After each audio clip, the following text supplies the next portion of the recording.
Bonjour et bienvenue sur la chaîne Neige & Conscience. Aujourd'hui, je reçois Réginald de Balserec qui est docteur généraliste et médecin également énergétique. Et donc, on va parler de tous ces sujets.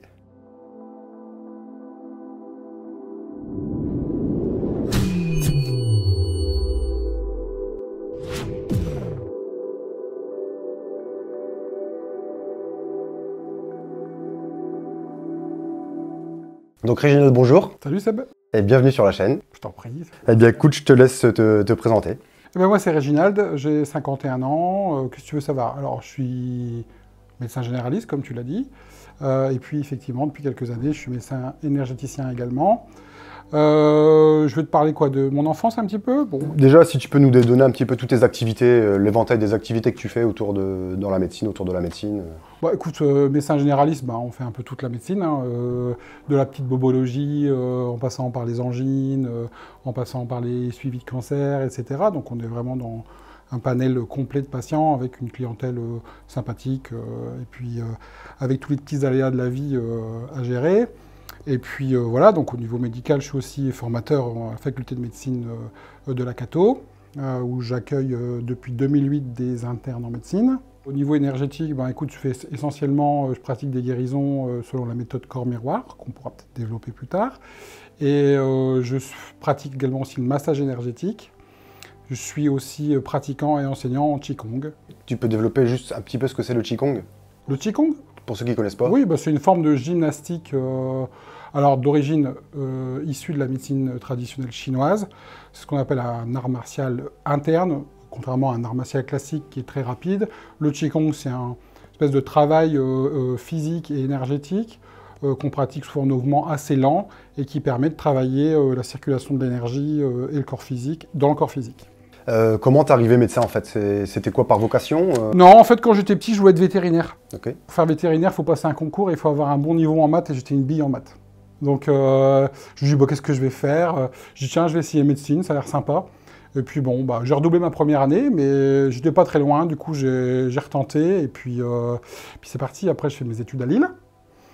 Voilà, pendant que j'étais interne, j'étais interne au centre hospitalier d'Armentières, et puis je faisais des gardes avec un gars qui travaillait à SOS Médecins à Dunkerque, et puis il m'a dit, tu veux pas venir remplacer? J'ai dit, bah ok, d'accord, donc je suis venu à Dunkerque, j'ai remplacé, j'ai adoré tout de suite SOS Médecins. Et donc pendant 10 ans, j'ai fait en SOS Médecins à Dunkerque, donc c'est un peu de la médecine libérale, donc de la médecine de ville, mais plutôt axée urgence. Et en plus, j'avais un carton hospitalier au centre hospitalier de Dunkerque où je faisais des urgences et du SAMU. Voilà. Ensuite, en 2013, mon papa a eu un cancer et ça m'a un petit peu sensibilisé à la prise en charge globale, donc j'avais envie d'aller un petit peu plus loin que les gens. Et donc je me suis installé à Guyvelde fin 2013 pour mon cabinet de médecine générale classique. Et je suis toujours là pour l'instant. J'ai ouvert maintenant un deuxième cabinet à Uxem et je suis maintenant avec un associé et on tourne tous les deux sur ces deux cabinets pour les Guyveldois, les Uxemois et puis autour. Voilà. Ok. Il y a un jour où tu t'es tourné vers la médecine énergétique. Ouais. C'est arrivé dans quelles circonstances? Le premier contact avec ça, c'était dans 2011. En fait, si tu veux, on avait dans l'idée d'avoir un enfant et on n'y arrivait pas. Du coup, on s'est dirigé avec ma compagne vers un parcours PMA. Et c'était compliqué. Voilà. Il y avait un problème médical qui faisait que ça allait être compliqué. On a tenté, ça ne fonctionnait pas. Et puis, en aparté de ça, ma femme m'a dit, bah, viens, on va aller voir un magnétiseur. Donc, moi, à l'époque, j'étais quand même médecin. Alors, du fort que je me rappelle, j'ai jamais été trop contre les médecines à l'époque qu'on appelait alternatives. Mais je disais, c'est pas mon truc, j'y connais rien, mais vous faites ce que vous voulez, à condition qu'on ne mente pas aux gens et qu'on leur fasse pas perdre de chance. J'étais pas contre ça. Donc ben, je me voilà parti donc, avec ma femme chez le magnétiseur, et là, j'ai vu un monsieur très prévenant, qui faisait attention à ce qu'on disait, et qui m'a bluffé sur certains aspects de son discours, puisqu'il m'a dit des choses vraies, très vraies, sur moi, sans me connaître, sur Cécile, ma compagne, sans me connaître, et ça m'a interpellé. Donc, et au final, on a réussi à avoir un enfant, du coup, naturellement, et alors que la médecine, pour le coup, ne nous a pas vraiment aidés de ce point de vue-là, et nous pense que quand même, cet abord-là nous a aidé à développer ça et à avoir un enfant. Donc ça m'a un petit peu mis la puce à l'oreille sur le fait qu'il y avait autre chose que la médecine. Pendant un certain temps, ce que je faisais, c'est que quand j'étais dans le cabinet médical et puis que j'avais un patient qui présentait des choses, des signes cliniques importants, tu sais, moi je fais plein d'examens pour essayer de deviner pourquoi il a tel ou tel symptôme, telle ou telle maladie, et des fois je ne trouvais pas. C'est-à-dire que je n'avais pas la réponse médicale, j'envoyais au spécialiste qui me renvoyait la balle, j'envoyais un autre spécialiste qui me renvoyait la balle, je faisais des examens, je ne trouvais pas. Et jusqu'au moment où je me suis dit, tiens, ben, si je n'envoyais pas ce patient voir ce magnétiseur. Et il faut dire qu'il m'a arrangé le schmilblick une paire de fois. Avec une ou deux séances, il arrivait à aider les gens. Et pendant un certain temps, c'est ce que j'ai fait, c'est-à-dire que je lui ai envoyé des gens. Et à un moment donné, je me suis dit, mais zut, ça m'énerve. J'aimerais bien comprendre ce qui se passe, en fait. Et c'est là que mon parcours vraiment a commencé, parce que là, je me suis dit, il faut que je comprenne ce qu'il y a. Voilà. Tu disais que tu avais été donc tu avais été entre guillemets le consulté, c'est ça? Bah oui. Tu disais qu'il arriva à détecter des trucs chez toi et chez ta compagne, ouais. Enfin chez ta femme, c'est ça? Ouais. Parce que c'est du magnétisme. Le magnétisme, oui, normalement, c'est... Bah, c'est un système magnétisme, c'est un outil qu'on utilise en énergétique qui nous sert à ressentir des choses dans, on va dire, l'aura ou proche de la personne sans les toucher. On peut ressentir avec les mains, on a tous des petits récepteurs dans les mains qui nous permettent de ressentir quand il y a, on va dire, une perturbation dans l'énergie de la personne. Et ben, en fait, le magnétiseur, c'est ce qu'il fait, hein, c'est-à-dire qu'il passe ses mains un peu partout, il voit qu'il y a des choses perturbées, parfois il ne sait peut-être même pas ce qu'il y a de perturbé, mais il se dit, tiens, c'est perturbé, c'est pas normal, donc je vais m'arranger pour que ce ne soit plus perturbé. Donc nous, c'était une histoire de couple, hein, parce qu'on n'arrivait pas à avoir des enfants, du coup, ben, j'y suis passé, ma compagne y est passée, et puis il a en quelque sorte rééquilibré des choses dans notre énergie. À l'époque, je ne savais pas ce que c'était, donc je ne pouvais pas savoir exactement, qui était a priori perturbé. Voilà. Donc ça doit faire drôle quand même, tu vois, en tant que casquette de médecin, de voir que, je veux dire, une personne dans un domaine comme ça, que tu ne connais pas, oui. Arrive à te débloquer des... Oui, parce que je me rappelle, à l'époque, j'avais mal au dos, et en sortant de là, j'avais plus mal au dos. Donc là, je me suis dit, bah, tiens, il y a un truc, quoi. Ça peut pas être... Des fois, on se dit, le placebo, tu sais, tu crois... Eh ben oui, forcément. En médecine, c'est souvent ce qu'on dit, et je pense qu'on a raison. Parfois, il y a l'effet placebo, et moi, je suis premier à utiliser l'effet placebo, hein. C'est génial, l'effet placebo. C'est-à-dire, si tu as un exemple à donner, non? Bon, on l'utilise beaucoup en maison de retraite pour la douleur, par exemple. Hein, on va, pour pas être délétère, c'est-à-dire donner un médicament trop agressif à une personne âgée, on va lui dire, ben voilà, on va vous donner cette petite gélule, c'est un nouveau traitement, fonctionne très bien. Alors, on ment un petit peu, hein, mais c'est pour le bien de la personne. Et bien souvent, ça fonctionne, c'est-à-dire que la personne, elle adhère et puis elle a moins mal. Voilà, c'est un exemple, mais c'est tous les jours. Hein. Rien que le fait de rentrer dans le cabinet, les gens, rien que le médecin, le fait d'être médecin, d'avoir la connaissance pour les gens, on est déjà un effet placebo. Il y a des gens qui disent « Oh, je suis là, je suis déjà mieux ». Bah oui, c'est fait partie de la chose. Donc oui, c'est une réflexion que je me suis fait. C'est peut-être l'effet placebo, effectivement. Sauf que quand j'envoyais des patients qui avaient des pathologies lourdes, ou pas lourdes, mais des pathologies, on va dire, fréquentes, récurrentes, qu'on cherche depuis des mois, c'est tellement ancré dans la douleur ou le symptôme est tellement ancré chez les personnes que le fait d'aller voir une personne, je ne pense pas que ça soit suffisant pour enlever complètement une douleur ou résoudre un problème. Donc je me dis, il y a quelque chose d'autre, c'est pas possible. Et là, bah, j'ai commencé à faire comme tout le monde, Internet, et puis voilà, j'ai tapé magnétisme, tout ça, et puis je me suis dit, il n'y a pas, il faut que je me forme. Donc là, je pense que maintenant, avec du recul, je pense que j'ai suivi mon intuition, parce que je suis tombé vraiment sur des personnes extraordinaires, et je me suis formé à plusieurs choses. Au début, c'était un peu compliqué, parce que j'allais un peu dans tous les sens. C'est un peu comme si tu découvrais un nouveau pays et que tu voudrais tout explorer. Donc je me suis recentré sur quelque chose. D'abord, je me suis dit, tiens, je vais d'abord essayer de faire ce que ce gars il m'avait fait, c'est-à-dire du magnétisme. Et donc je me suis formé au magnétisme curatif. Donc là, ça m'a permis surtout de comprendre qu'on pouvait ressentir des choses sans toucher une personne, rien qu'avec les mains. Tu disais que tu recevais tu avais tes patients, c'est ça? Ou tu ne trouvais pas de solution? Médical, c'est-à-dire que à cette époque-là, avant de faire quoi que ce soit, je faisais tous mes examens biologiques, radiologiques, tout ce qu'il fallait, les spécialistes. Et vraiment, quand j'avais pas de solution, je faisais, écoutez, j'ai encore une solution, peut-être ça mange pas de pain, peut-être il faudrait aller voir autrement. Ah, parce que je me dis comment c'était perçu justement par tes patients. Le gros avantage quand on est médecin, c'est qu'on a souvent une clientèle qui nous fait confiance. Et donc, je pense qu'il y a des gens qui, spontanément, n'auraient pas été voir un magnétiseur à ce moment-là, qui sont allés parce qu'ils me faisaient confiance. Donc oui, j'ai joué un rôle un peu de catalyseur de leur décision à ce moment-là, de décideur pour qu'ils aillent là-bas. Voilà, tout ça. Donc tu parlais de formation, et j'ai une question, enfin c'est vraiment une question que je me pose depuis un moment, c'est que tu vois un médecin, donc il fait ses études, il apprend toutes les choses pour être médecin. Est-ce que au cours de sa vie, il y a je sais pas, genre des obligations de formation pour, tu sais, parce qu'il y a quand même des avancements qui sont faits, que ce soit dans les médicaments, dans les symptômes, dans les maladies. Est-ce qu'il y a une mise à jour qui est faite, obligatoire, ou alors est-ce qu'on peut dire qu'un médecin qui a 40 ans d'expérience et qui a envie de décider de vivre sur ce qu'il a appris au démarrage, je sais pas, qu'est-ce que... Alors, de toute façon, quand tu sors des études médicales, tu t'es au taquet au niveau théorique. Hein. C'est-à-dire que tu sais tout ce qu'il faut pour soigner les gens, mais tu sais pas les soigner parce que tu n'as pas l'expérience. Après, en médecine, on commence des stages en milieu hospitalier, c'est-à-dire au chevet du malade, assez tôt. Mais quand même, avec le fait d'être tout seul dans son cabinet ou dans son petit service d'urgence en pleine nuit, sans personne, qui fait vraiment progresser un médecin dans l'abord qu'il a de sa médecine vis-à-vis des patients, et puis l'expérience qu'il va en retirer. Donc oui, pour répondre à ta question, normalement, tout médecin devrait pouvoir suivre une formation continue.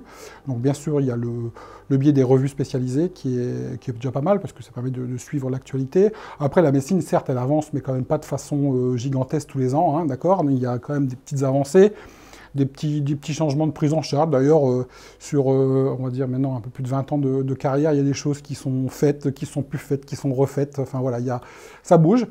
On a une formation continue, on peut faire aussi des formations complémentaires. On a fait plusieurs en médecine pour on va dire, développer des petites parties de la médecine, pour avoir des outils en plus. Alors, est-ce qu'il y a un contrôle? Pas vraiment. Hein, ça devrait. Mais le gros de la médecine, si tu veux, il se fait dans le cabinet par rapport à l'enseignement initial. C'est quand même 9 ans d'études, 9 ans et demi pour médecin généraliste, 10, 12, 15 ans pour la chirurgie, où tu as pendant déjà 6 ans des examens 2 fois par an, où tu as des filtres qui font qu'un branleur, normalement, il ne passe pas à travers les mailles du filet. Hein. Je veux dire, il faut quand même travailler régulièrement. Après, c'est comme tout, tu as un cours, 100% du cours, 50%, tu vas le retenir parce que c'est important. Les détails, tu auras largement le temps d'aller rechercher. Et après, dans la pratique, tu vas garder vraiment du cours, tu vas garder le côté pratique que tu as besoin tous les jours. Sachant que tous les détails théoriques, tu pourras les retrouver de toute façon, tu n'as pas besoin de les garder là. Hein. Donc, il y a des gens qui ont beaucoup de mémoire. Moi, j'en fais pas partie. J'ai de la mémoire, mais pas tant que ça. Je connais des amis médecins, ils ont une mémoire, mais je sais pas comment ils font, mais c'est impressionnant. Mais bon, c'est suffisant. C'est surtout la pratique qui est importante. Et puis, les contrôles, non, il n'y a vraiment pas de contrôle. Moi, j'essaye toujours de faire de mon mieux parce que je reçois des étudiants. Donc, j'essaye de ne pas leur transmettre des choses biaisées. Au niveau théorique, ils en savent peut-être même plus que moi parce qu'ils sortent juste du cursus, mais par contre au niveau pratique, je pense que je peux leur expliquer plein de choses. C'est ça que j'essaie de transmettre. Il y a une pénurie de médecins ou pas en France? Non, tu déconnes. Oui. Ah, parce que autour de moi, j'entends beaucoup de monde qui disent j'essaie de prendre rendez-vous, j'arrive pas.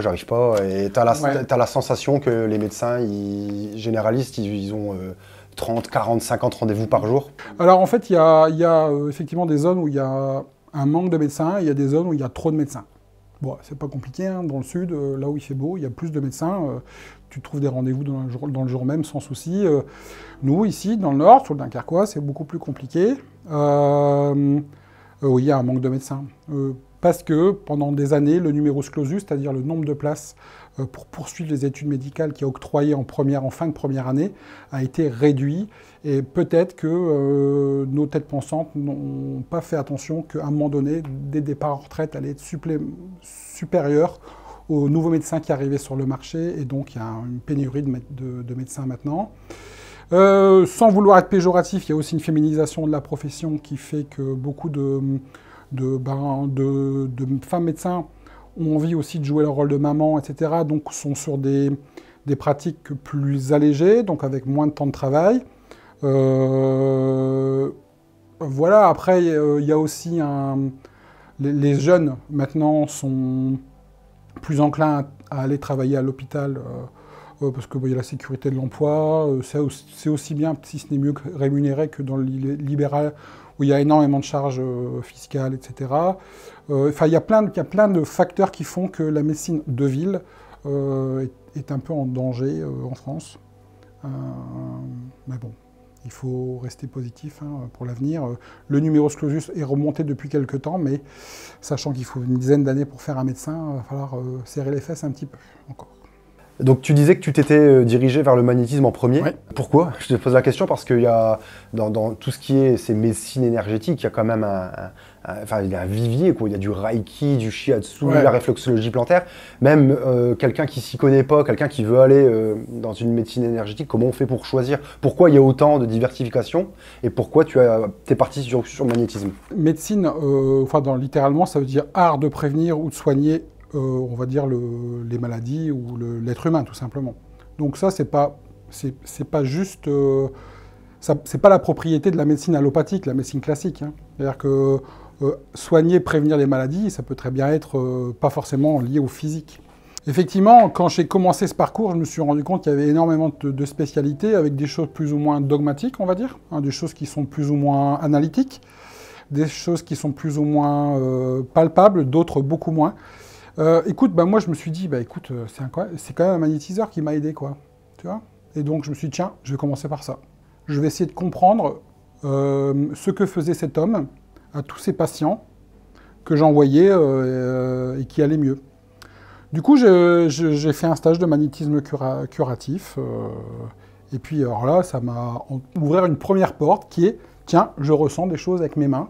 Alors, magnétisme curatif, le mot curatif? Magnétisme curatif, effectivement, le mot curatif, ça peut être un peu ronflant, mais c'est en gros essayer de soigner ou d'améliorer quelque chose de physique en utilisant le magnétisme de tes mains et de la personne. Voilà. Curatif, soigner.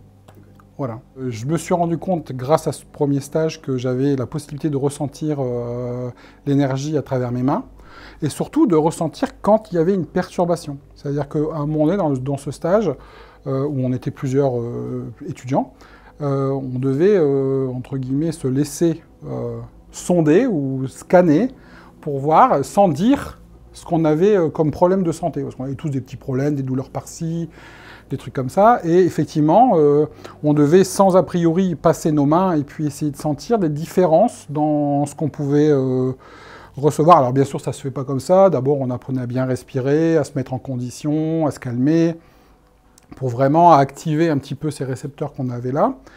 Et effectivement, le premier stagiaire, je passe mes mains, je sens au niveau d'un genou, ça faisait comme quelque chose qui piquait.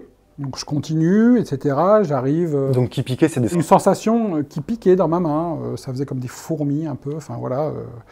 Et je continue, etc. Il y a plusieurs zones comme ça. Et ensuite, en débriefant, j'ai dit, écoutez, j'ai senti ça, ça, ça. Et effectivement, la personne dit, oui, j'avais un problème de genou, où il y avait vraiment une douleur dans la zone où je ressentais des picotements. Mais pas que. C'est-à-dire qu'il y a des endroits où je ressentais du picotement, mais la personne ne décrivait pas de douleur. Et donc là, je dis, je ressens des picotements, mais a priori, la personne ne ressent pas de douleur. Et donc là, la formatrice m'a dit, oui, ça peut arriver. C'est probablement quelque chose qui est en train de se préparer. C'est-à-dire à l'avance. Oui. C'est un symptôme qui va arriver dans les... Oui. Et ça, c'est un des côtés importants de la médecine énergétique qu'on ne connaît pas, c'est qu'on va toujours en France voir le magnétiseur ou le médecin énergéticien quand il n'y a plus rien à faire avec la médecine. La preuve, je suis le premier à avoir fait ça quand j'envoyais des patients. Mais il y a le côté préventif qui est important, c'est qu'en médecine énergétique, on est capable de parfois sentir les choses qui vont arriver, qui vont commencer à se manifester dans le physique. Et là, un premier concept qui est arrivé, c'est que ça se manifeste dans l'énergie avant de se manifester dans le physique. Et ça, c'est un des concepts fondamentaux de la médecine énergétique, c'est que tout commence d'abord dans l'énergie avant de se manifester dans le physique. Et donc voilà, tout ce que ce premier stage m'a révélé, c'était qu'on pouvait ressentir des choses comme ça, et puis après, je vais passer sur les détails, mais en gros, on apprend un petit peu à modifier cette sensation qu'on a dans les mains pour éventuellement que cette sensation soit répercutée sur la zone qui fait mal pour qu'elle fasse moins mal, par exemple. Tu es médecin généraliste, tu es quand même cartésien, je veux dire. Ouais, moi je suis... Mais je veux dire que là, tu es dans l'expérimentation. C'est ça. Qu'est-ce qui se passe dans ta tête à ce moment-là? Tu te dis merde, Bah, je me dis c'est possible. Et là, je me dis... C'était pas plus étonné que ça, pas un peu... Ah si, je suis un peu étonné. D'ailleurs, à chaque stage que j'ai fait, je te dirais, c'était comme une petite claque. Mais moi, c'est comme ça, je ressens, je me dis c'est possible. Maintenant, pour que ce soit valable pour moi, il faut que je puisse le faire sur plusieurs personnes, beaucoup de personnes, que ça fonctionne correctement, sinon je l'utilise pas. Ouais, d'abord, tu l'as peut-être expérimenté sur des... Alors voilà, c'est-à-dire que dans n'importe quelle formation que j'ai faite, moi, ça passe toujours par la case la famille, les amis, ça passe avant comme ça, et puis j'expérimente et je vois si ça fonctionne bien ou pas. Hein. J'ai quand même besoin de ce retour pour faire confiance dans la nouvelle technique que je viens d'apprendre, et surtout aussi me faire confiance dans la pratique de celle-ci. À partir de quand et comment tu as intégré, si tu l'as intégré justement dans ton approche globale de la médecine? J'ai toujours évité de proposer aux gens d'entrée de jeu ce genre de choses. Quand je suis dans mon cabinet médical, je garde ma casquette de médecin. C'est juste que, tu vois, nous, les médecins, on nous apprend à prescrire du médicament. Hein, c'est un outil, les médicaments, ou des thérapies voilà, qui sont validées par la médecine. Là, j'ai un autre outil qui arrive, qui est le curatisme. C'est un outil, comme le médicament. En aucun cas, je vais dire à quelqu'un, t'arrêtes ton médicament et je vais te faire du magnétisme à la place. Tu vois? Mais je vais dire, bon, on va faire les deux. Et peut-être que si ça va mieux, tu auras plus besoin de ton médicament. Voilà. Mais au début, c'était un peu ça. Après, il y a aussi un truc, c'est que pas forcément... déjà, la personne qui est en face de toi, tu sens, au début pas, mais maintenant oui, tu sens si elle est enclin ou pas à ce genre de pratique.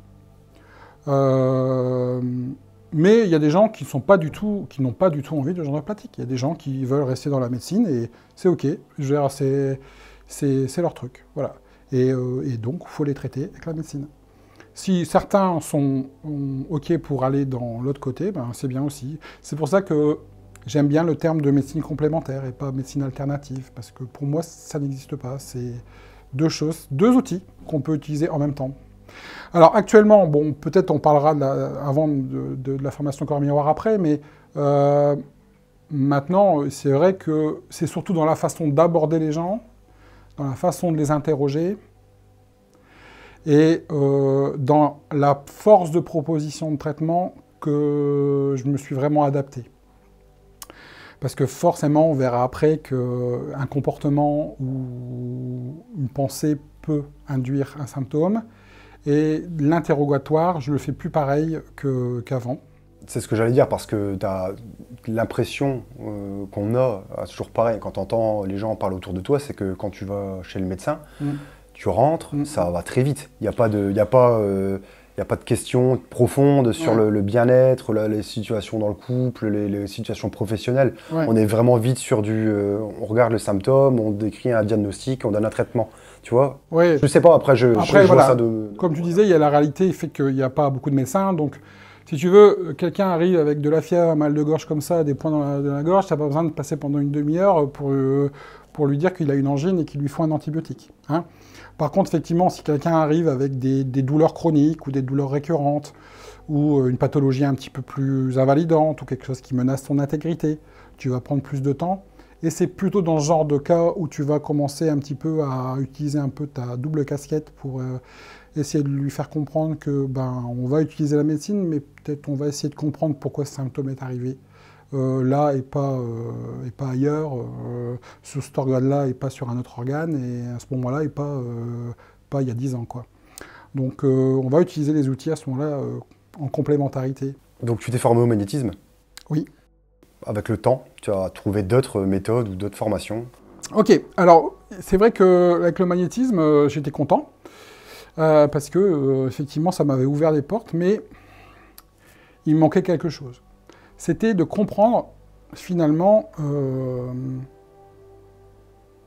pourquoi quelque chose de physique pouvait se répercuter sur quelque chose qu'on ne touche pas. Hein. Et donc là, en continuant mes recherches, je suis tombé par hasard sur ce mot, corps miroir, qui est une méthode globale, contrairement à un outil. Un outil, c'est quelque chose qu'on utilise pour faire quelque chose. Une méthode globale, c'est quelque chose qui prend globalité la personne en utilisant des outils. Je me suis renseigné, j'ai tapé corps miroir, enfin je suis tombé sur corps miroir, j'ai lu, ça m'a intrigué parce que j'étais sur le site de la Fondation qui propose ce stage et ça me parlait en fait. Parce que l'analyse qui était faite était très analytique. Ça ressemblait à du scientifique, un peu même. Et je me suis dit, tiens, je me suis donc renseigné, j'ai acheté le bouquin. Donc le bouquin, c'est? Donc le bouquin, c'est Tout peut être guéri de Martin Brofman, qui est en fait la méthode corps miroir qui est expliquée. Alors d'ailleurs, c'est un bouquin que je recommande à tout le monde de lire, au moins la première partie, parce que c'est la partie théorique explique vraiment bien comment fonctionne la conscience. Et donc j'ai lu ce bouquin, et puis j'ai lu cette première partie qui était géniale, et arrive la deuxième partie qui est la partie théorique. Et là, je me suis dit, je comprends pas comment ça marche. Du coup, j'ai dit, je vais me former, je vais donc aller en séminaire corps miroir. Donc c'est une formation qui se fait en 2 jours ou 4 jours selon le modèle qu'on veut prendre. Et donc là, j'ai fait la connaissance de Jérôme Gaden, qui m'a formé donc, à cette deuxième pratique, qui est maintenant ma pratique principale, puisque c'est celle qui me correspond le mieux. Donc en quoi ça consiste, cette pratique? C'est une technique globale qui a été fondée par Martin Brofman et qui a été éprouvée pendant plus de 40 ans, qui a été enseignée dans tous les coins du globe, et qui propose un point de vue qui nous dit que tout commence dans la conscience. Donc, la conscience, il faut la définir. La conscience, c'est un peu l'expérience d'être. C'est ce que tout notre individu va expérimenter en tant que confiance, en tant qu'émotion, pensée, amour, sentiment d'être connecté aux autres, autorité, tout ce qu'on peut expérimenter. On peut prendre l'image de la voiture, qui est le corps physique, et du conducteur, qui est la conscience.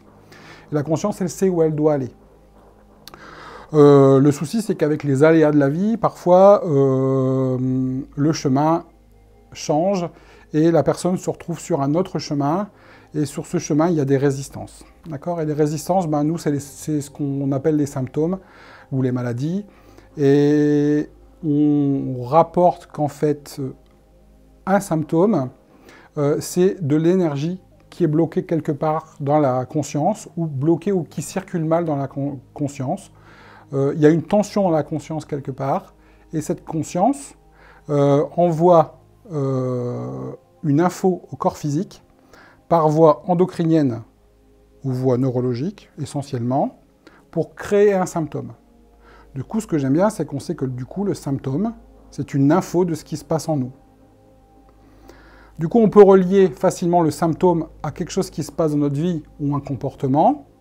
Et quand on aide du coup les gens à ça, on leur propose de changer le comportement ou l'élément qui fait que le symptôme est apparu. Et parfois, souvent, le symptôme peut s'atténuer, voire s'amender complètement. Alors quand tu dis une tension dans la conscience, qu'est-ce que c'est une tension dans la conscience? C'est une contrariété? C'est un choc que tu as... Alors ça peut être un choc, quelque chose qu'on a vécu, quelque chose qu'on a pensé, quelque chose qu'on pense, une croyance limitante, ça peut être un comportement qu'on a et qui ne nous sert pas.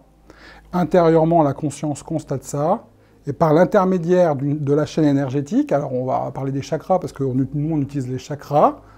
Les chakras sont une espèce d'interface de communication entre ce qui se passe dans notre conscience et notre corps physique. D'accord ? Donc en gros, un comportement induit une tension dans la conscience, et par l'intermédiaire du chakra, il y a une info qui est délivrée au corps physique par voie endocrinienne ou voie nerveuse, et le symptôme apparaît. Voilà. On enlève le comportement, on essaye de travailler sur le comportement, et le symptôme peut se lever, parce que la tension dans la conscience se lève. Étant médecin généraliste, il y a sûrement des... je veux dire, tu as un vivier de pathologies justement que tu peux comparer. Est-ce que tu as expérimenté, tu sais, est-ce que tu as reçu des patients dans la médecine généraliste ou justement décrit des symptômes que tu as pu mettre en parallèle justement avec cette méthode? Et si oui, lesquels? Oui, beaucoup. Beaucoup de... En fait, si tu veux, même limite, toute pathologie pourrait passer par la méthode. Toute pathologie. Donc un cancer... J'ai pas dit qu'on allait guérir tous les cancers. J'ai juste dit qu'on allait essayer de comprendre le comportement qui se rapportait au fait que le cancer se soit développé. Tu vois, je te coupe, y a par exemple des pathologies où on parle de cancer, etc. On dit, voilà, par exemple, je prends un exemple, le cancer de la prostate, c'est quelque chose qui est quand même assez récurrent chez les hommes. Enfin, il y a quand même beaucoup de cas, tu vois. Enfin, en tout cas, dans mon entourage, j'en ai vu beaucoup.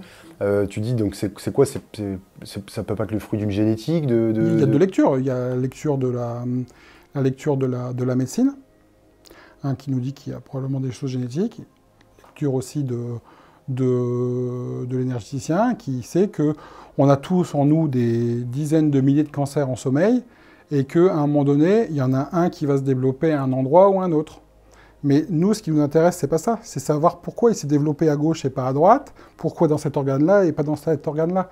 C'est ça qui nous intéresse. Voilà. Est-ce que tu as un exemple à donner, par exemple, avec une personne type, que vous avez pu faire une corrélation justement entre la cause et le symptôme? Sans forcément rentrer dans le cancer, on peut...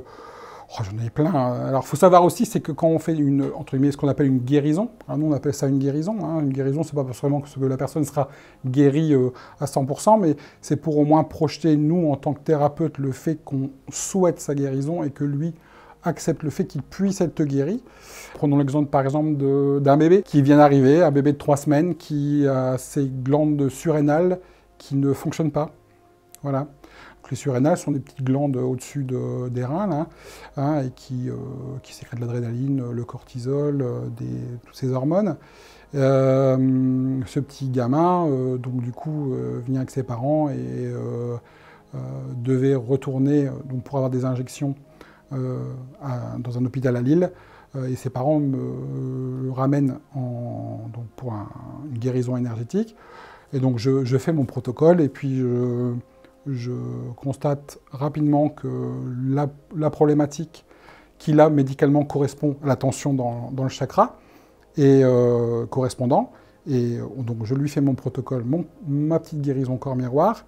Et d'ailleurs, le gamin a réagi fortement quand j'ai, entre guillemets, je suis arrivé sur la zone en question. Et alors après, j'utilise des outils, mais là, je ne vais pas développer, mais il y a pas mal d'outils. Et à sa consultation de contrôle dans l'hôpital la semaine d'après, les surrénales s'étaient remises en route. Voilà. Donc, fruit du hasard ou guérison, en tout cas, ce petit gamin va très bien. Maintenant, il doit avoir 5-6 ans et tout va bien. Voilà. J'ai des exemples beaucoup plus simples, avec des gens qui avaient des lombalgies récidivantes, dont un monsieur de 40 ans que je suis depuis que je suis installé à Givelde et qui a eu plusieurs hernies discales récidivantes, jusqu'au moment où moi je me forme à énergétique et je lui dis, en gros, t'en as pas marre d'avoir des hernies discales, tu veux pas qu'on essaye de réfléchir un petit peu à autre chose? Et là, pareil, il vient en guérison. J'étais jeune, on va dire thérapeute énergéticien à l'époque. Et assez nettement, on voit qu'il y a un problème relationnel avec sa maman. On travaille sur le couple maman-fils. Et depuis, je touche du bois, il n'a plus d'hernie discale. Tu peux définir un chakra exactement ce que c'est? Un chakra, c'est une espèce de petite pompe ou de valve qui est dans notre corps physique, qui est interconnecté avec notre corps physique et qui réagit à ce qui nous arrive en s'ouvrant ou en se fermant, tout simplement.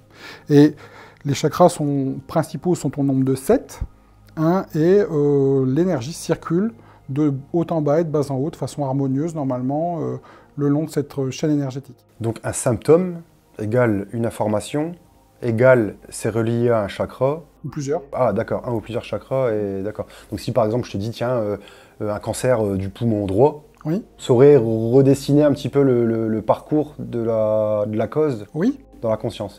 Oui. En fait, on va regarder la topographie. Donc on va dire par exemple, c'est un cancer du poumon, donc qui représente probablement une tension dans le chakra thoracique, le chakra du cœur ici. Le côté droit, si c'est un gaucher ou un droitier, si c'est un droitier, son côté droit, c'est son côté volonté masculin. Donc on peut dire qu'éventuellement, avec un cancer du côté droit pour un droitier du poumon, on peut dire que c'est quelque chose qui est réprimé, voire non exprimé, à propos de quelqu'un proche du cœur, donc parent ou enfant, bien souvent, plutôt un homme. Voilà. En fait, c'est un peu le genre d'explication qu'on donne quand on donne une guérison. Après la période de guérison, il y a toujours un débriefing et on expose aux patients ce qu'on a constaté dans les chakras et on leur donne des explications possibles. Et après, ça fait sens ou ça ne fait pas sens pour la personne. Et bien souvent, on arrive à trouver une explication logique sur ce qui se passe dans la vie de la personne. Et donc après, il faut juste trouver les bons outils pour travailler les choses à changer. Voilà, tout simplement. Enfin, tout simplement. Ouais. Sur le papier, en théorie. Non, parce que c'est pas simple. Parce que les personnes, les gens sont bourrés de croyances, de pensées limitantes, ils font face à un comportement qu'ils ont depuis des années, donc c'est difficile de changer les gens rapidement et de leur faire comprendre. Déjà, leur faire comprendre que le symptôme, c'est quelque chose qu'ils ont créé en fait eux-mêmes, donc c'est leur redonner la responsabilité. Si j'ai la responsabilité de créer un symptôme, je peux prendre la responsabilité de m'enlever ce symptôme. Voilà. Voilà tous ces principes qu'on va aborder en médecine en corps miroir. Ce que j'aime beaucoup dans le corps miroir, finalement, c'est que on fait le traitement d'attaque, parce qu'on utilise aussi des outils un peu comme le magnétisme ou des choses comme ça. Mais ça, on va faire aussi le traitement de fond, c'est-à-dire qu'on va essayer de voir la cause. C'est-à-dire on va remonter au chakra qui est en tension pour essayer d'avoir quelque chose de plus pérenne dans le temps. Tout le monde peut se former à ça? Oui. Alors c'est ça aussi que j'ai adoré dans cette méthode, c'est que dans cette méthode, on démystifie le plus possible et on met tout le monde au même niveau. On a tous, à la naissance, cette capacité de débloquer cette possibilité de sentir l'énergie. D'ailleurs, dans le séminaire, c'est une des premières choses qu'on fait, c'est apprendre à sentir l'énergie, à manipuler l'énergie, à voir l'énergie, et on a tous cette capacité. Alors, on parle souvent de dons dans ce milieu-là, et ça c'est un peu énervant. C'est que certes, il y a des gens qui ont peut-être plus de capacité, ou qui ont déjà débloqué ces choses-là, ou qui ont une structure, on va dire, énergétique, qui fait qu'ils sont plus à même de ressentir l'énergie. Mais n'importe qui, de France, de Chine, du Japon, des États-Unis, de n'importe où dans le monde, peut s'amuser à ressentir l'énergie et à l'utiliser. Donc voilà, une méthode démystifiée, très analytique, c'est-à-dire qu'en gros, c'est assez bien cadré, ça part pas dans tous les sens, il n'y a absolument pas de côté dogmatique à cette méthode. Donc pour moi qui est issu d'un milieu scientifique, c'était le truc le plus... c'est le truc qui me convient le mieux en fait. Une séance de corps miroir, donc de médecine énergétique, comment ça se passe? Comment ça se déroule? Quelqu'un qui vient te voir, comment il est pris en charge? Simplement, bonjour. Ensuite, on l'accueille. D'abord, on recueille ses données d'état civil, etc. Puis, on lui demande tout simplement ses antécédents médicaux, chirurgicaux, des choses qui sont importantes pour nous, savoir s'il est gaucher, droitier, c'est important. savoir s'il porte des lunettes ou pas, c'est important. Et puis ensuite, on lui demande qu'est-ce que vous souhaitez guérir, tout simplement. On préfère aborder ça comme ça, plutôt que de qu'est-ce que vous avez comme symptômes. Parce que c'est mieux de savoir qu'est-ce que les gens veulent améliorer que les choses qui ne vont pas. Alors, c'est pas toujours évident pour les personnes de mettre en mots ça. Donc on les aide forcément un petit peu à mettre ça en mots, mais c'est bien qu'à un moment donné, eux-mêmes expriment ce qu'ils veulent guérir. Oui, parce que c'est déjà le début de la guérison. Ouais, parce que c'est exactement ce que j'allais dire. Finalement, il y a peut-être des gens aussi qui ont vécu des traumatismes ou tu vois, et des fois ils ont même pas conscience, quoi. Tu vois. Exactement. C'est-à-dire que parfois, il y a même des gens qui, sur une première séance, on leur fait une guérison, on leur dit, on a vu ça, et puis ils disent, non, ça me parle pas, ça me parle pas. Et puis finalement, ils renvoient un mail 2 heures après ou 2 jours après en disant, au fait, je me suis rappelé d'un truc, et paf, c'est des choses qui étaient refoulées ou réprimées, et ça ressort à ce moment-là. Donc c'est intéressant. Voilà. Donc ça, c'est la première partie, c'est le recueil de... Première partie, c'est décider pour eux ce qui va être vrai dans leur nouvelle réalité, c'est-à-dire qu'est-ce que je vais faire qu'est-ce que je veux pour ma guérison. Deuxième partie, c'est encourager la perception que la guérison est en train de se produire. C'est en fait la guérison, c'est là où moi je travaille. Donc là, c'est mon travail de connexion avec la personne, d'analyse de ses chakras, de travail sur cette personne au niveau énergétique. Je ne vais pas rentrer dans les détails, on utilise des outils qu'on apprend en séminaire. Et une fois que la guérison est terminée, on se réinstalle. Et là, troisième partie, le débriefing sur ce que j'ai ressenti, ce que j'ai vu, ce que j'ai modifié et ce que la personne... et on propose ensuite des choses à la personne pour qu'elle aille mieux. C'est-à-dire qu'avec la guérison, elle va se sentir mieux. Alors, quand une personne reçoit une guérison, la personne va aller bien. Souvent, on va aller bien. Je pense pas, dans toutes les guérisons que j'ai faites, je pense pas en avoir une qui m'a dit ça va pire qu'avant. Voilà. Il y en a qui seront guéris bien, complètement, d'autres à 50-70%, d'autres à 30%, il y en a d'autres qui vont juste avoir un peu de guérison. Il y en a qui vont parvenir, c'est comme ça, c'est ok. Les gens ont besoin parfois qu'on leur redise plusieurs fois les mêmes choses pour que ça fonctionne. Je te coupe, mais si tu pars du principe où c'est justement une cause, comme tu disais tout à l'heure, dans la conscience, donc à une attitude qu'elle a eue à un moment donné, imaginons cette personne, elle ne le veut pas, parce qu'elle croit qu'elle est comme ça, parce qu'elle n'a pas accepté, parce que en fait finalement c'est elle qui décide de ne pas guérir son symptôme. C'est ça, c'est un peu ça. Enfin c'est des blocages, des résistances à guérir, mais c'est ok, il y a plein de gens, c'est difficile de guérir des comportements. Disons que la personne va avoir un bénéfice tout de suite, mais elle risque après de voir une réapparition de ses symptômes, parce que si tu veux, le travail de fond ne sera pas fait.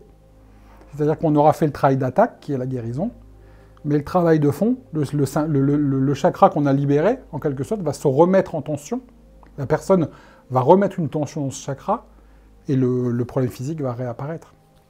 Mais souvent, il arrive parfois que des gens, je les ai vus une seule fois, ils ont compris assez vite, et hop, le symptôme est disparu. Après, il y a des comportements, comme tu dis, qui sont refoulés depuis longtemps, c'est beaucoup plus difficile.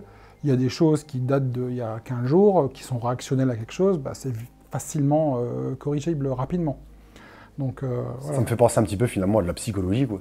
Il y a une grosse part de psychologie. Tu parles avec les gens, tu leur fais... la méthode corps-miroir sert de par le symptôme à voir la cause. Oui, c'est-à-dire qu'on utilise peut-être une base de psychologie pour... mais quand même, il y a quand même un travail d'enquête, d'investigation sur les chakras, quoi, quand même. Mais finalement, ça reste la personne qui vient te voir qui finalement décide au final. C'est en fait, donc, on dit, parce que tu guéris, mais en fait, finalement, c'est la personne qui se guérit elle-même. C'est ça, c'est ça. Après, voilà, faut surtout pas mentir aux gens, c'est pas un truc à 100%. D'ailleurs, aucun traitement est à 100%, que ce soit allopathique, des médicaments classiques ou énergétiques ou du magnétisme, rien ne fonctionne à 100%. D'accord? Donc voilà, et comme tu dis, toi tu es là, ton guérisseur, tu mets le feu aux poudres, c'est à la personne d'entretenir le feu. C'est elle qui doit gérer ses comportements. Bien sûr, il faut rester disponible pour l'aider, il faut lui donner des outils pour l'aider. Enfin voilà, il y a plein de choses, la méditation, les groupes de parole, tous ces trucs-là. les bols, enfin, la sonothérapie, il y a plein de choses qui peuvent aider les gens. Mais c'est les outils qu'on va utiliser pour faire ce travail qu'on a à faire intérieurement. Voilà. Donc en gros, les gens, moi, ne repartent jamais avec un deuxième rendez-vous. Parce que pour moi, ils sont guéris ou en voie de guérison. J'imagine que tu as beaucoup de confrères et consoeurs dans la médecine. Oui. Est-ce que tu as pu, toi, observer si tes confrères et consoeurs, déjà, s'ouvraient un petit peu à ça ou pas? Et sinon, c'est quoi, justement, leur point de vue, en fait, enfin, leur regard sur tes activités? Il y a 3 catégories de confrères. Il y a des confrères comme moi. Très peu. D'ailleurs, je les ai trouvés sur le net et pas vraiment autour de chez moi. Il y en a quelques-uns, mais bien souvent, ils sont déjà spécialisés dans d'autres choses, l'acupuncture, l'homéopathie. À la base, ce sont des généralistes, mais qui sont déjà orientés. L'énergétique pure, pas tant que ça, il y en a beaucoup en France quand même, mais très peu finalement par rapport au nombre de praticiens. Deuxième catégorie, des gens un peu comme j'étais avant. C'est-à-dire, je pratiquais pas, mais j'envoyais dans le réseau. Parce que j'avais confiance à la personne à qui j'envoyais parce qu'elle m'avait aidé. Donc des comme ça, il y en a pas mal. Des médecins qui sont ouverts et qui comprennent que c'est pas mal d'essayer plein de choses pour aider les gens. Le but, c'est quand même de rendre les gens heureux et bien, quoi. Donc tu as quand même une bonne majorité de gens qui restent, de confrères, qui restent un peu ouverts, entre guillemets. Oui, ils sont ouverts, mais sans pratiquer eux-mêmes. Ils vont recommander. Voilà, c'est ça. Et après, il y a la dernière partie qui sont les confrères fermés, avec une toute petite partie qui est même limite virulente contre. C'est-à-dire qui ne va pas laisser la moindre place à ce genre de pratique, en fait. Bon, après, c'est normal. Je veux dire, après, il faut de tout. Il faut de tout pour faire un monde et c'est OK. J'ai entendu aussi souvent que dans les hôpitaux, les cliniques, etc., ils faisaient justement appel aussi des fois des... Oui, alors ça se fait pas trop en France, mais c'est vrai que ça commence un peu. L'hypnose commence à bien rentrer dans les hôpitaux, la sophro un peu aussi, mais ça se fait beaucoup au Canada, aux États-Unis, en Suisse. Ils sont même employés des hôpitaux, hein, c'est-à-dire qu'ils ont un salaire, magnétiseur, voilà. Et les chirurgiens le disent, hein, quand on a un patient qui a été magnétisé, on ne sait pas comment ça marche, mais le patient est plus cool. Le temps de cicatrisation et le temps de saignement est divisé. Nous, on opère de façon plus cool. En gros, on dirait que ça va mieux, quoi. On est dans des pays qui restent ouverts, même les Américains restent franchement plus ouverts que nous. En Europe, on est vraiment très, très, très fermé à ça, et c'est dommage, mais bon, c'est comme ça. Ça s'ouvre, hein, heureusement, et ça s'ouvre grâce aux patients. Parce que finalement, les patients qui n'osaient plus avant dire à leur médecin, je suis allé voir un magnétiseur, maintenant osent le dire. Et du coup, ça a permis à beaucoup de médecins de se rendre compte qu'il y a des choses qui fonctionnaient quand même. À force de l'entendre. À force de l'entendre. Et donc moi, j'invite les patients le plus possible à essayer d'en parler avec leur médecin, parce que c'est ce qui va faire que ça va aider. Mon rêve est qu'un jour, dans les études de médecine, on ait un module quand même médecine énergétique, au moins théorique, pour dire aux médecins, regardez ce qui existe quand même, et si vous envoyez là, bah, vous aurez ce type de soins, si vous envoyez là, vous aurez cet autre type de soins, et en fonction de votre patient, vous pouvez peut-être proposer d'autres outils. En Chine, ça se fait, hein, dans les études médicales chinoises, il y a un module médecine traditionnelle obligatoire. Dans certaines universités, c'est comme ça. Donc, ouais, finalement, tu trouves que toi, en Europe, c'est quand même beaucoup plus fermé par rapport aux États-Unis, aux autres pays où c'est... Pas tous les pays, mais oui, je pense qu'il y a quelque chose dans ces pays qui est un peu bloqué. Hein. Ça va venir. Ça va revenir. Pourquoi? Pourquoi Pourquoi, à ton avis, justement, dans certains pays parce que même la Suisse, je crois, la Suisse, ils sont un peu plus ouverts à ça aussi. Oui, oui. Bah oui. Pourquoi, du coup, je sais pas s'il y a une raison précise. Je pense que c'est culturel, c'est-à-dire que peut-être dans certains pays, on sait qu'ancestralement, l'énergie existe, les chakras, c'est ancestral comme truc, hein, ça a des milliers d'années. Je veux dire, on n'a pas perdu ça. On n'a pas perdu de vue que pour soigner quelqu'un, il ne fallait pas juste soigner son corps, il fallait soigner aussi son psychique, mais aussi son âme, en fait, enfin, son côté spirituel. C'est un tout. C'est ce qu'on appelle de l'holistique, où maintenant, quand on associe ça à la médecine de la santé intégrative, c'est-à-dire qu'on intègre la personne dans sa globalité. Et c'est ça qu'on essaye de faire de plus en plus. Mais il faut y aller doucement, parce que c'est pareil, il faut passer les filtres du jugement et de la science. Le problème, c'est qu'actuellement, on n'est plus dans une société où tout fonctionne sur le mode scientiste, où une chose n'est pas prouvée, tant qu'elle n'est pas prouvée scientifiquement, elle n'existe pas. Okay. Et pourtant, tout le monde s'accorde à dire que l'amour existe, mais il n'est pas mesurable. Mais pourtant, tout le monde dit que ça existe. Vous avez créé à plusieurs une association qui s'appelle Conscience et Vie, c'est ça? Oui. Ça consiste en quoi exactement? Alors, Conscience et Vie, c'est une association qu'on a créée à 5. Alors, je te dirai après qui dans cette association. Le but étant justement de promouvoir la santé intégrative. C'est-à-dire d'essayer de rassembler, de faire le lien entre la médecine et tout ce qui est thérapie non médicamenteuse. Et puis essayer, par le biais de conférences, de publications, de colloques, de se faire réunir les deux mondes pour discuter.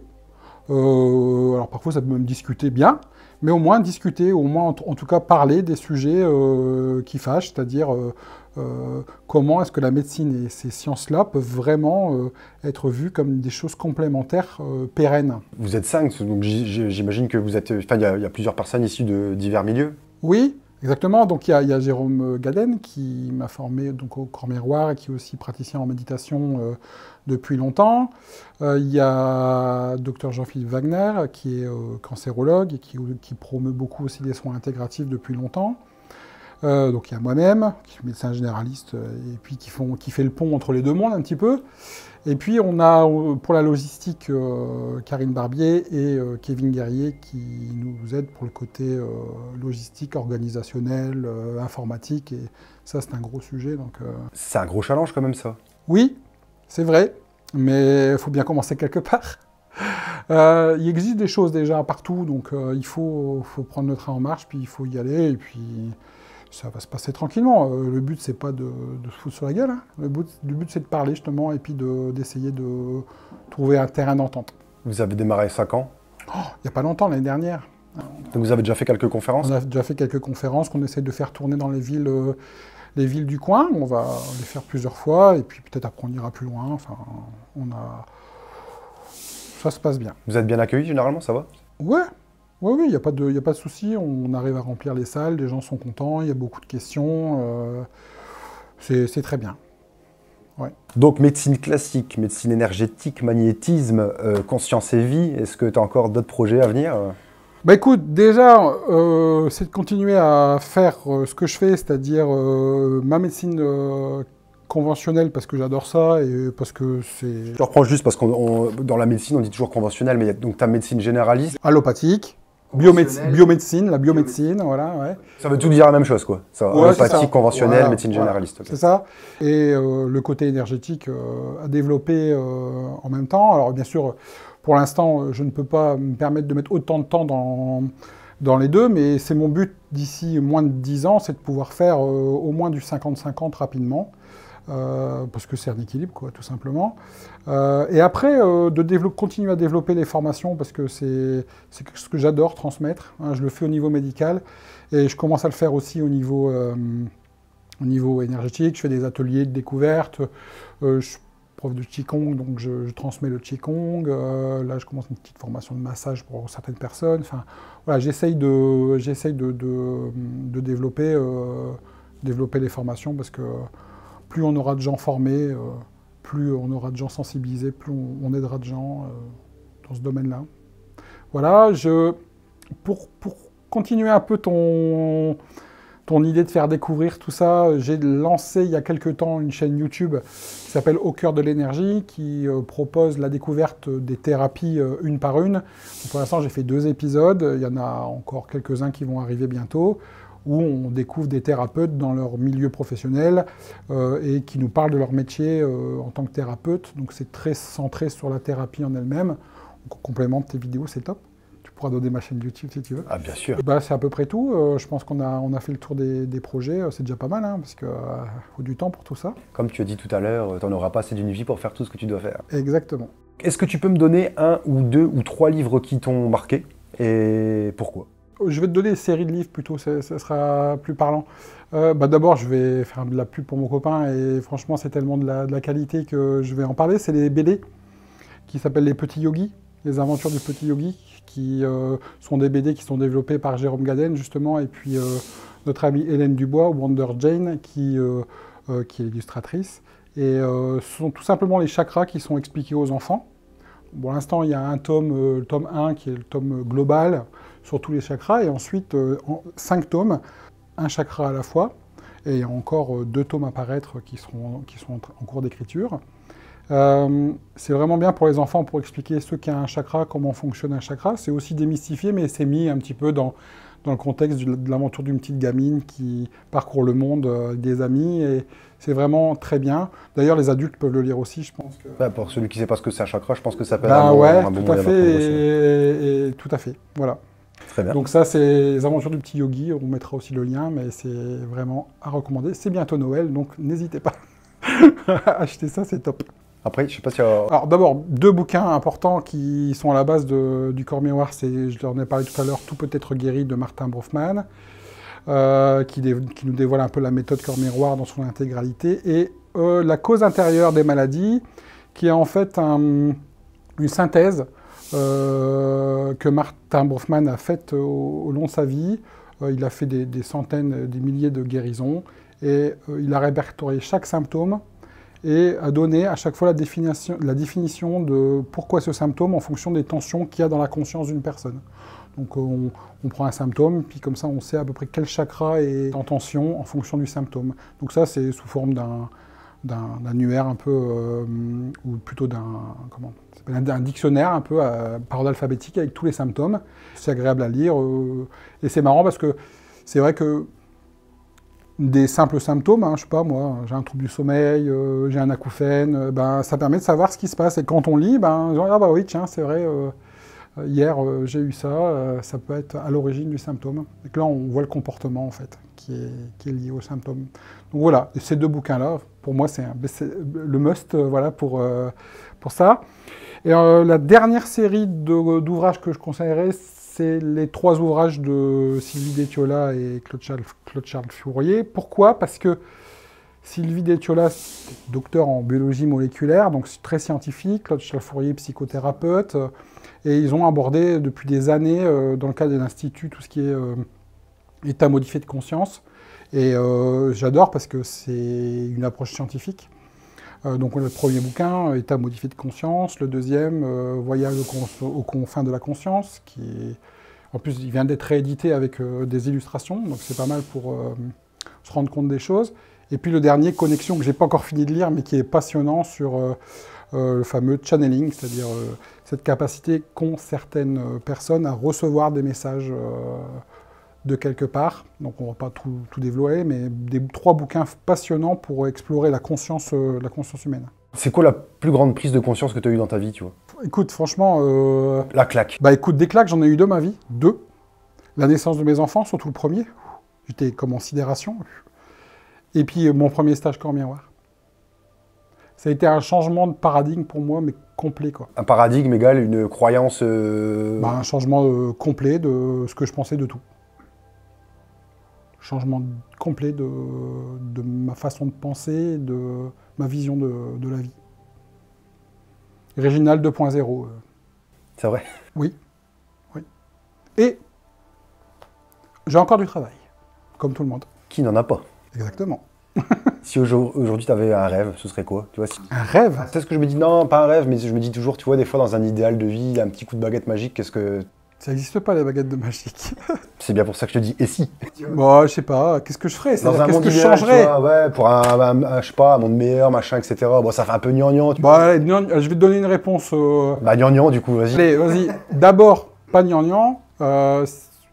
Je pense que j'aurais eu cette claque avant, ça aurait été bien. J'aurais bien voulu, mais après, je me dis aussi que si je suis passé par là, c'est qu'il fallait que je passe par là. Bon, voilà, maintenant, allez, le seul truc que je changerais, quoi, la fin dans le monde, c'est un truc qui m'énerve. Enfin, la répartition des richesses dans le monde, voilà, c'est pas normal qu'à notre époque, il y ait encore des gamins qui crèvent dans les rues, c'est tout. Voilà. Si c'était possible. Et pourtant, Et on peut se demander pourquoi, du coup, c'est toujours pareil, quoi. Pourquoi à notre époque, avec tout ce qui s'est passé déjà, l'historique de l'humain, on en a encore à des... Joker. Un mot de la fin? Bah écoute, merci de m'avoir invité. J'espère que ça sera plus clair pour les gens, que l'énergétique, c'est rien de magique, c'est juste comme ça. Et que quand on prend un peu le temps de l'aborder et de l'étudier, c'est passionnant et ça aide énormément de gens à être heureux. Et c'est le but de ce genre de pratique, c'est aider les gens à être heureux. J'ai de la fièvre, tu peux pas prendre ma température? S'il te plaît. Eh bien, merci beaucoup de ton passage. Je t'en prie. Et à bientôt. À bientôt. Fin de merde. La base.